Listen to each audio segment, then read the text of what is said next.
के यार्सा गुम्बा वास्तवमै जीवित हुन्छ नेपालमा र यो फस्टाउँदै गइरहेको छ त्यहाँ? आउनुहोस् यो रहस्यमय साथै रोचक तथ्यको बारेमा अन्वेषण गरौँ।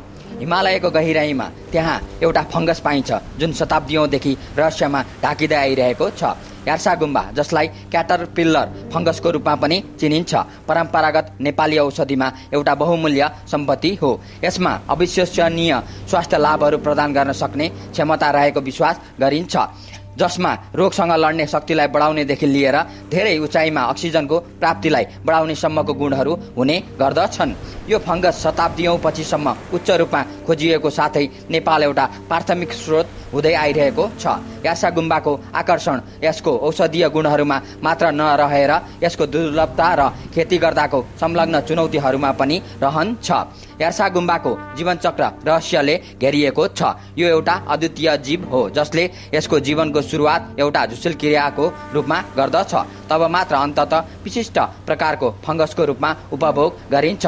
केले यार्सा गुम्बालाई एकदमै मायावी बनाउँदछ भने यो दुर्गम क्षेत्रमा वृद्धि हुने गर्दछ, साथै हिमालयहरूको उच्च क्षेत्रहरूले यसलाई पत्ता लगाउन अविश्वसनीय रूपमा कठिनाई बनाउँदछन्। जसले यी जोखिमयुक्त भूभागहरूमा यार्सा गुम्बा खोज्ने उद्यम गर्दछन् तिनीहरूले कठोर मौसमी अवस्थाहरूदेखि लिएर उचाइको बिरामीको जोखिमसम्म अनगिन्ती चुनौतीहरूको सामना गर्नु पर्दछ। यार्सा गुम्बाको इकोलोजी मोहित पार्ने खालको छ। यो धेरै उचाइको घाँसे मैदानहरूमा 3000 देखि 4000 मिटरसम्मको उचाइमा फस्टाउँदछ, जहाँ हावा पातलो हुन्छ भने माटो पोषण तत्त्वहरूले समृद्ध हुन्छ।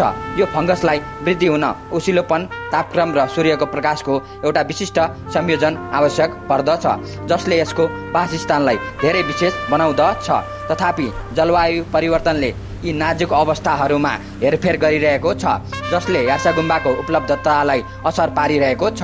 वर्षाको ढाँचाहरूमा परिवर्तन र बढ्दो तापक्रमहरूले यार्सा गुम्बाको वृद्धिमा कठिनाई बनाइरहेका छन् भने यसको भविष्यको बारेमा चासोहरू बढाइरहेका छन्। नेपालमा स्थानीयहरूसँग यार्सा गुम्बाको बारेमा कथाहरू छन् जसले यसको रहस्यमा थप गर्दछन्। केहीले यसलाई हलचल गरेको वा जीवनको संकेत देखाएको दाबी गर्दछन्, जबकि यी दाबीहरू घटनाको रूपमा छन् र पुष्टि गर्न कठिन छ भने तिनीहरूले यार्सा गुम्बाको विद्यालाई योगदान गर्दछन्, साथै धेरैको कल्पनालाई मोहित पार्दछन्। यार्सा गुम्बाको जीवन्तताको अनुभूति यसको अपिलको एउटा महत्त्वपूर्ण भाग हो, जसले यसलाई मात्र दुर्लभ फंगसभन्दा धेरै बनाउँदछ भने यो प्रकृतिका रहस्यहरूको एउटा संकेत हो।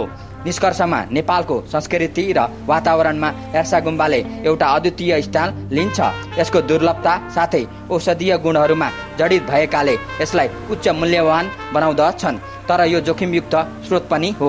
जब हामी यस रहस्यमय फंगसको बारेमा अझ धेरै अन्वेषण गर्न र बुझ्न निरन्तरता दिन्छौँ, यसको वासस्थान र जीवनचक्रमा हाम्रो कार्यहरूको प्रभावलाई आत्मसात गर्नु निर्णायक हुन्छ।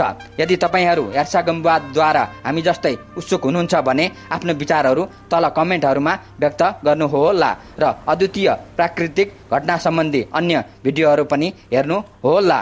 धन्यवाद।